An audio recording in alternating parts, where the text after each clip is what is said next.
So this is the last lecture of chemical kinetics और इस part में हम कुछ इंपॉर्टेंट क्वेश्चन देखेंगे और कुछ इंपॉर्टेंट कॉन्सेप्ट सीखेंगे। देखिए पहला इस क्वेश्चन को देखिए, इस क्वेश्चन को ध्यान से पहले पढ़िए and then I will tell you the explanation of this question. देखिए क्वेश्चन में आपको बोला है कि एक फर्स्ट ऑर्डर रिएक्शन है। क्वेश्चन में ये आपको लिख के दिया है कि this is a first order reaction. Done.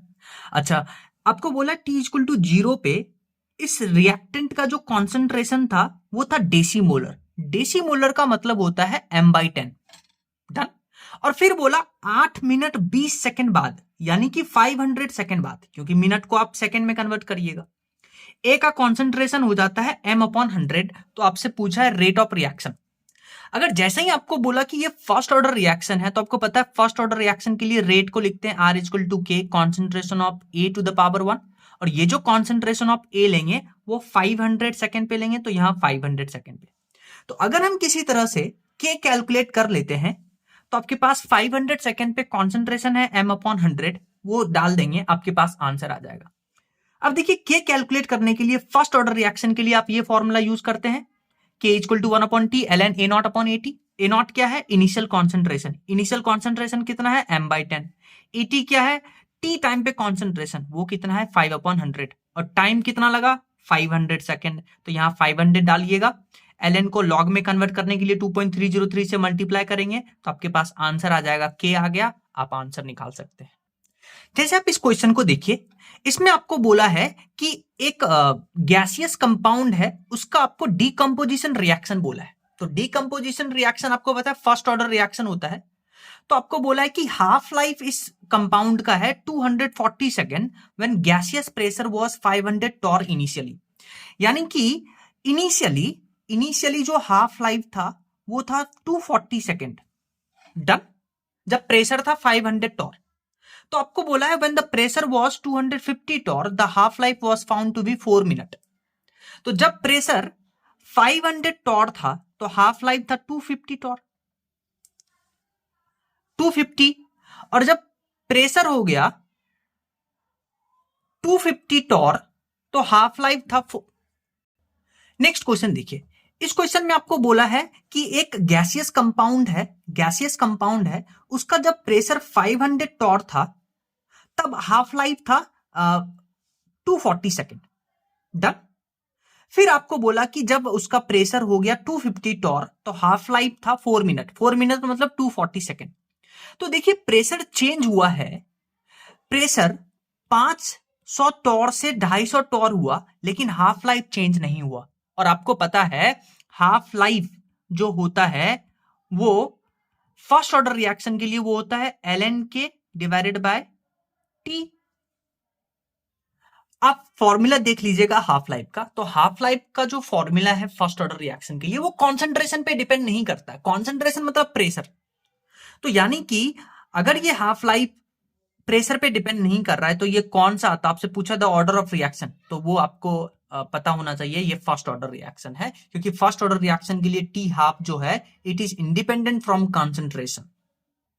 Next हम बात करते हैं कोलिजन थ्योरी। कोलिजन थ्योरी में आपको क्या क्या याद होना चाहिए वो समझिए। कोलिजन थ्योरी जो है वो काइनेटिक थ्योरी ऑफ गैसेस पे बेस्ड है।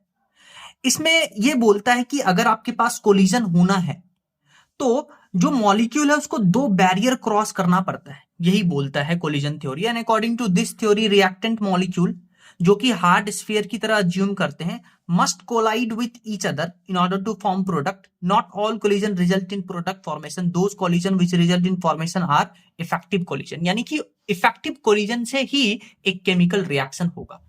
अब एक कोलिजन होने के लिए, for collision to be effective, इसको दो बैरियर क्रॉस करना पड़ता है। वो कौन सा है सुनिए। देखिए कोलिजन होने के लिए मान लीजिए आपके पास रिएक्टेंट स्पीसीज है, हम ग्राफ बना रहे हैं between potential energy and reaction progress.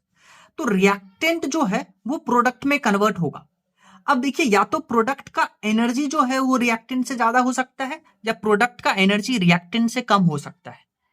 अब अगर प्रोडक्ट का एनर्जी कम हुआ तो यानी कि प्रोडक्ट जो है ज्यादा स्टेबल है, एनर्जी रिलीज हुआ होगा तभी प्रोडक्ट का जो एनर्जी है वो कम है। तो ये जो है अगर प्रोडक्ट नीचे आता है रिएक्टेंट से ग्राफ में तो ये एक्सोथर्मिक रिएक्शन होता है। क्या होता है? एक्सोथर्मिक रिएक्शन होता है। और आपको पता है कि और प्रोडक्ट का प्रोडक्ट का एनर्जी ज्यादा है रिएक्टेंट के कंपैरिजन में, या प्रोडक्ट ऊपर आ रहा है ग्राफ में, तो ये एंडोथर्मिक रिएक्शन होता है। और आपको पता है एंडोथर्मिक रिएक्शन के लिए जो एंथैल्पी है वो ग्रेटर देन 0 होता है, डन, क्योंकि पॉजिटिव होता है। अब देखिए रिएक्टेंट जब प्रोडक्ट में कन्वर्ट होगा तो यहां पे एक स्टेज आता है, इसको बुलाते हैं एक्टिवेटेड कॉम्प्लेक्स। क्या होता है? Activated complex. तो आपको क्या करना होता है कि रिएक्टेंट मॉलिक्यूल को आपको यहां से यहां तक लाना पड़ता है, एनर्जी देना पड़ता है, और फिर ऑटोमेटिकली जो रिएक्टेंट है वो यहां से प्रोडक्ट में कन्वर्ट हो जाएगा। या आप यूं बोलिए, अगर कोई बैकवर्ड रिएक्शन ले जाएंगे तो बैकवर्ड रिएक्शन में प्रोडक्ट को यहां से यहां तक लाना पड़ेगा, एनर्जी देना पड़ेगा, तभी वो यहां से यहां तक ऑटोमेटिकली आ जाएगा। तो देखिए रिएक्टेंट मॉलिक्यूल को यहां से यहां तक लाने के लिए जो एनर्जी देना पड़ता है उसको बुलाते हैं activation energy of forward reaction, और प्रोडक्ट को यहां से यहां तक लाने के लिए उसको बुलाते हैं activation energy of backward reaction. Done. अब ध्यान से देखिए कि प्रोडक्ट और रिएक्टेंट के बीच का जो एनर्जी डिफरेंस है उसी को बुलाते हैं एंथैल्पी ऑफ रिएक्शन। और आप क्लियरली देख सकते हैं एंथैल्पी ऑफ रिएक्शन को लिख सकते हैं ये फॉरवर्ड माइनस ये बैकवर्ड। डन।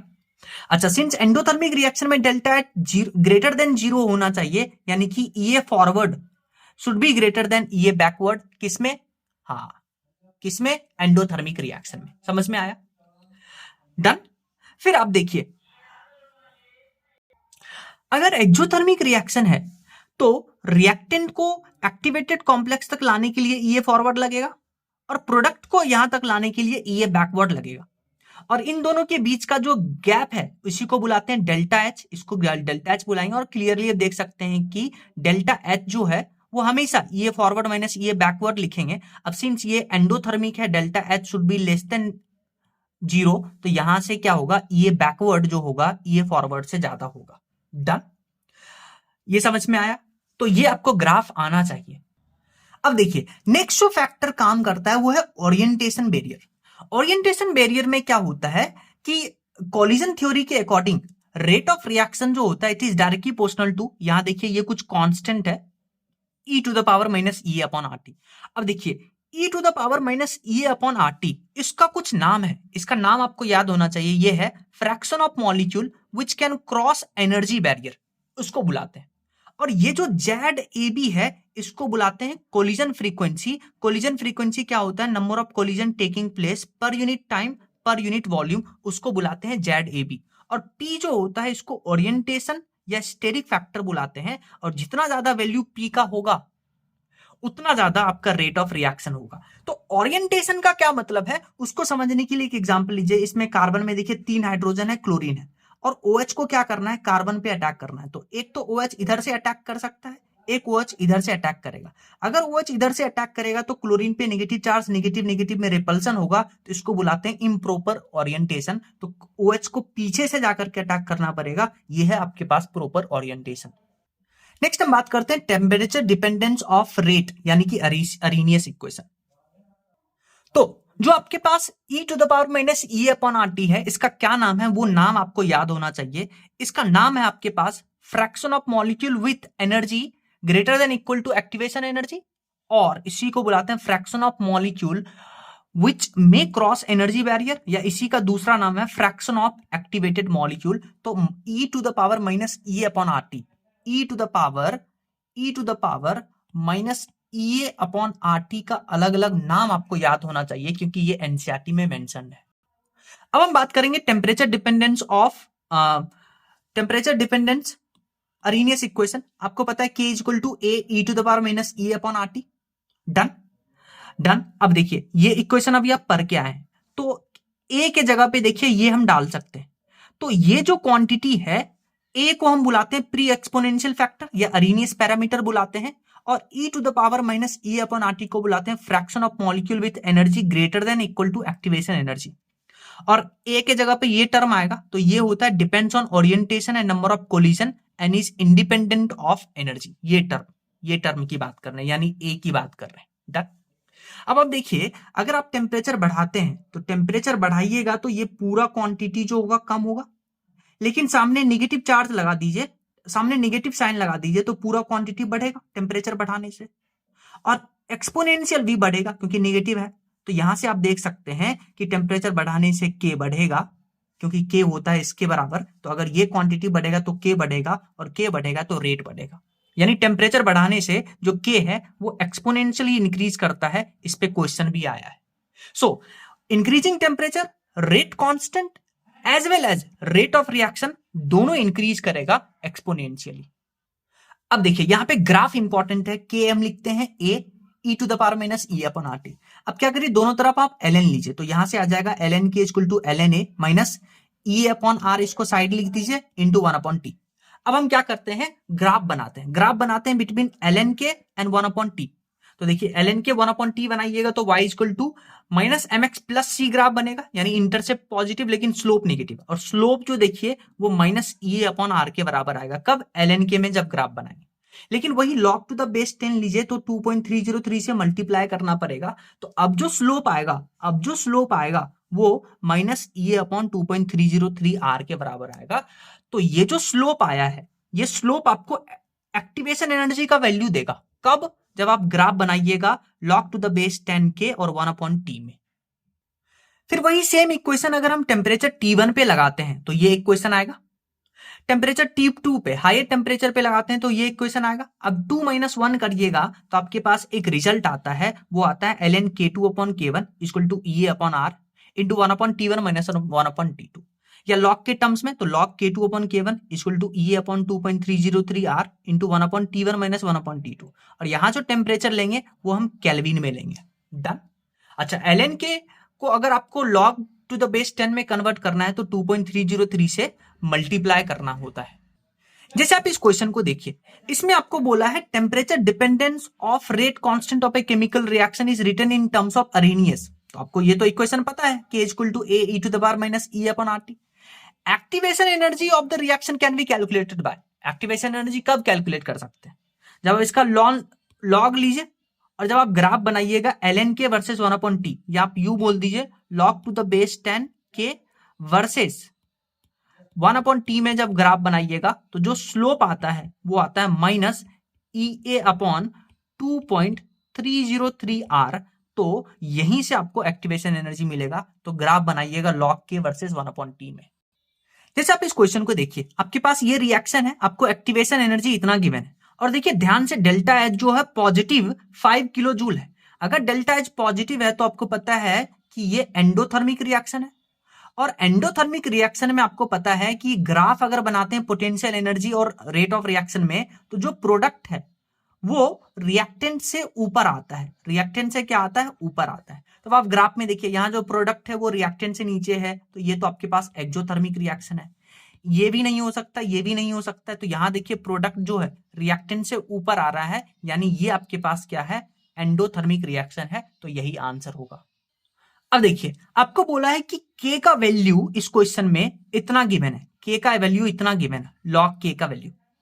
तो अब आप क्या करिए, इस वैल्यू को आप इस फॉर्मूले से कंपेयर करिए। यह फॉर्मूला आपको पता है, log k equal to log a माइनस e upon 2.303 r into 1 upon T. अब आप देखिए ये जो 15 है, 15 किसके बराबर होगा, log a के बराबर। तो log a के बराबर 15 रख दिए तो यहां से a आ जाएगा 10 टू द पावर 15, और माइनस e upon 2.303 r that will be equal to minus 10 to the power 6। तो माइनस माइनस खत्म, तो यहां से आप e कैलकुलेट कर सकते हैं, कब, जब r का वैल्यू आप रखिएगा 25/3 जूल में, तो यहां से e आ जाएगा। सिमिलरली आपको बोला है कि एक इक्वेशन आपको गिवन है k और 1 अपॉन टी में, तो अब आप ये जो इक्वेशन आपको गिवन है इसको स्टैंडर्ड फॉर्म से कंपेयर करिएगा। कंपेयर करिएगा तो आपके पास a का वैल्यू आ जाएगा इतना, और देखिए ध्यान से देखिए, माइनस ई अपॉन आर के जगह पे आप क्या लिख सकते हैं, माइनस 26,000। तो ई अपॉन आर का वैल्यू आ गया 26,000, आर का वैल्यू आप रखिएगा जूल में 8.314 या 25/3 रखिएगा। फिर आपको किलो जूल में बोला है, किलो जूल में बोला है, तो किलो जूल में बोला है तो आप क्या करिएगा, ये जो 26,000 है इसमें 3 जीरो हटा दीजिएगा, तो आपके पास एक्टिवेशन एनर्जी आ जाएगा किलो जूल में। नेक्स्ट क्वेश्चन देखिए, इसमें आपको के और टी में जो ग्राफ बनता है एंडोथर्मिक रिएक्शन के लिए वो बताना है। तो आपको मैंने बताया था विथ इंक्रीज इन टेम्परेचर जो के है और रेट ऑफ रिएक्शन है वो एक्सपोनेंशियली इंक्रीज करता है। अगर एक्सपोनेंशियली इंक्रीज करता है तो ये ग्राफ हमारा सही ग्राफ होगा। फिर नेक्स्ट आता है हमारे पास मैक्सवेल डिस्ट्रीब्यूशन कर्व। वो ये बताता है कि टेम्परेचर बढ़ाने से कितना जो मॉलिक्यूल है वो एनर्जी बैरियर को क्रॉस करता है। तो अगर मान लेते हैं टेम्परेचर जो था वो पहले टेम्परेचर टी था, ये पहले टेम्परेचर टी था, तो उसका ग्राफ ऐसा बनता है। और ये है एक्टिवेशन एनर्जी, और ये जो ग्राफ का ये पार्ट है एरिया, वो बताता है कि इस ये जो मॉलिक्यूल है, देखिए पहले तो ये समझिए कि ग्राफ किस में बनता है, fraction of molecule upon activation energy में ग्राफ बनता है। डन। और ये वो फ्रैक्शन ऑफ मॉलिक्यूल है जिसका एनर्जी एक्टिवेशन एनर्जी से ज्यादा है, एनर्जी एक्टिवेशन एनर्जी से ज्यादा है, वो फ्रैक्शन ऑफ मॉलिक्यूल जिसका एनर्जी एक्टिवेशन एनर्जी से ज्यादा है। और इसका जो एरिया होगा वो होगा e to the power minus E upon R T, क्योंकि ये आपको पता है ये वो फ्रैक्शन ऑफ एनर्जी है जिसका energy greater than equal to activation energy है। डन। अब आप देखिए कि अगर आप इस पूरे ग्राफ का एरिया लीजिएगा तो आपको टोटल फ्रैक्शन ऑफ मॉलिक्यूल देगा, और टोटल फ्रैक्शन हमेशा 1 होता है, यानी पूरे ग्राफ का एरिया कांस्टेंट होगा। अब आप देखिए 10 डिग्री सेल्सियस बढ़ाते हैं, तो 10 डिग्री सेल्सियस बढ़ाइएगा तो कुछ और मॉलिक्यूल जो होगा उसका energy greater than equal to activation energy आएगा, यानी additional fraction of molecule which can cross energy barrier. वो देखिए ग्राफ, अब देखिए ग्राफ का एरिया कांस्टेंट है, एरिया कांस्टेंट होना चाहिए, इसलिए ग्राफ का जो पीक है वो डिक्रीज कर जाएगा। अब आप देखिए ज्यादा number of fraction of molecule जो है वो एनर्जी बैरियर को क्रॉस करेगा। और ये जो पॉइंट होता है, ये पॉइंट इसको बुलाते हैं मोस्ट प्रोबेबल काइनेटिक एनर्जी, ये भी याद रखिएगा। और फाइनली एक पॉइंट याद रखिएगा कि जो कैटलिस्ट है वो forward reaction as well as backward reaction दोनों का रेट बढ़ाता है एट द सेम अमाउंट, और इनहिबिटर क्या करता है, वो एक्टिवेशन एनर्जी को इंक्रीज करता है, और कैटलिस्ट क्या करता है, एक्टिवेशन एनर्जी को डिक्रीज करता है।